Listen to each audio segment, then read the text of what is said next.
Chapter 13. The Forest Guardian. In a tranquil forest, nestled between towering trees and crystal-clear streams, there lived a young girl named Lila. She had grown up among the whispering leaves and the gentle laughter of the brook, and she felt a deep connection to the heart of the forest. Lila was not an ordinary girl.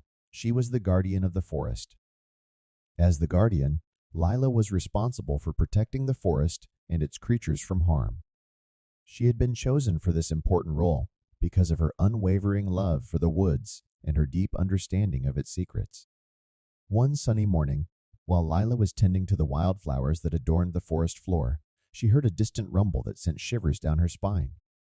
She followed the sound to the edge of the forest, where she saw a group of lumberjacks with axes and saws advancing toward the ancient trees. Dread filled Lila's heart as she realized that the forest was in grave danger. The lumberjacks had come to cut down the trees and take them away. She knew that she had to act quickly to save her beloved home. Lila hurried back deeper into the forest, seeking the counsel of her friends, the forest creatures. She called out to the wise old owl, who hooted in response and descended from his treetop perch. "Owl," Lila said, "we need to protect the forest from the lumberjacks. They threaten to harm the ancient trees and the creatures that call this place home. Will you help me?" The owl blinked his wise eyes and replied, "I will do what I can, young guardian, but we must rally the other creatures of the forest to our cause." Lila and the owl set out to gather the forest creatures. They visited the bustling squirrel community, the patient turtles by the tranquil pond, and the mischievous raccoons who lived near the babbling brook. Each animal agreed to help in any way they could. As the creatures assembled in a hidden glade, Lila addressed them with determination. "My friends, the forest is in danger, and we must protect it. The lumberjacks threaten the very heart of our home, but together, with courage and cleverness, we can stop them." The forest creatures nodded in agreement, their eyes filled with determination. They were ready to defend their home and their guardian. As night fell, Lila and the forest creatures set their plan into motion.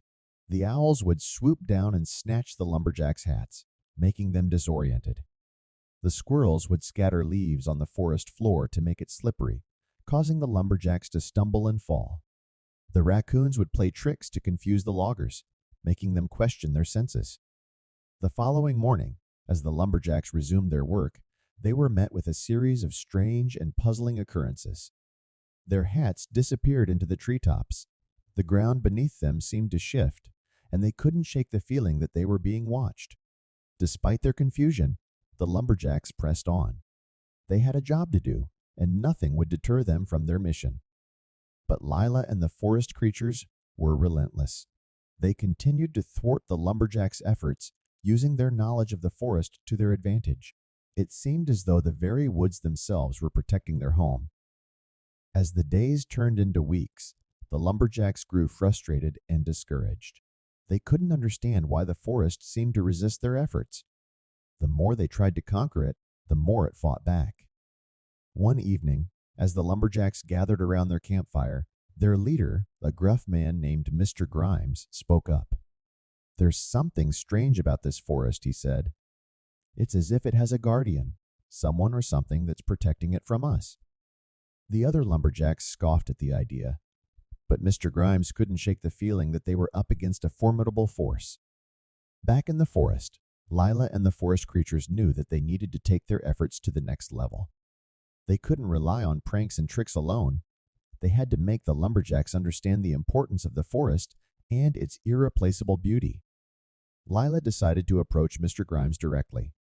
She believed that if she could appeal to his sense of reason and show him the magic and wonder of the forest, he might reconsider his destructive mission. Under the cover of darkness, Lila ventured to the lumberjacks' camp. She approached Mr. Grimes, who was sitting alone by the dying embers of the campfire. "Mr. Grimes," she said softly, "I am the guardian of this forest. I have watched over it my entire life, and I know its secrets and its wonders. Please, I implore you to reconsider your actions. The forest is not just a collection of trees. It is a living, breathing world filled with life and beauty. Mr. Grimes looked at Lila, his eyes filled with uncertainty. I have a job to do, girl. I have mouths to feed and bills to pay. I can't afford to let a forest stand in my way. Lila nodded, understanding the man's predicament. I know you have your reasons, Mr. Grimes, but there must be another way. Can you not find a way to provide for your family without destroying this precious place? Mr. Grimes sighed and looked around at the darkened forest.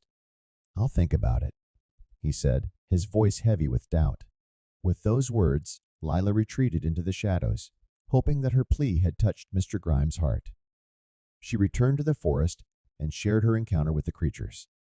Days passed, and the lumberjack's efforts began to wane. Mr. Grimes, torn between his responsibility to his family and his growing respect for the forest, called a meeting with his team. I've been thinking, he began. Perhaps we've been going about this the wrong way. The forest has a guardian, a young girl who cares deeply for it. We can't simply destroy her home without considering the consequences. The lumberjacks nodded in agreement. They had seen firsthand the determination of the forest and its guardian, and they couldn't ignore the sense of wonder that it had awakened in them. Together, the lumberjacks and Lila, along with the forest creatures, worked to find a compromise. They agreed to designate certain areas of the forest for sustainable logging, where only a limited number of trees would be harvested each year, ensuring the health and vitality of the forest.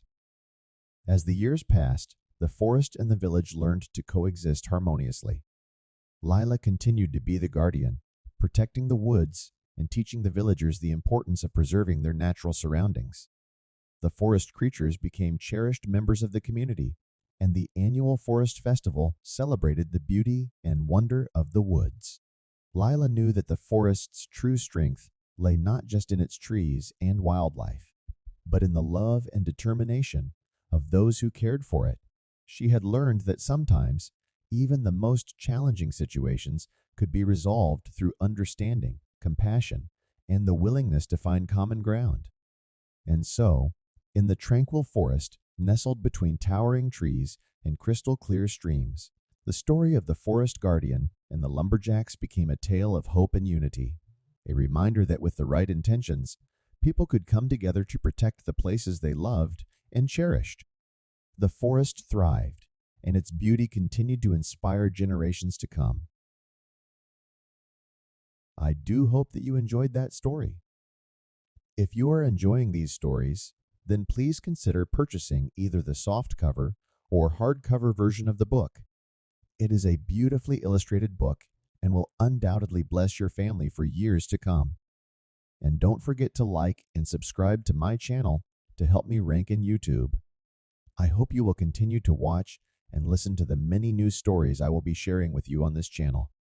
And so for now, be blessed and be well.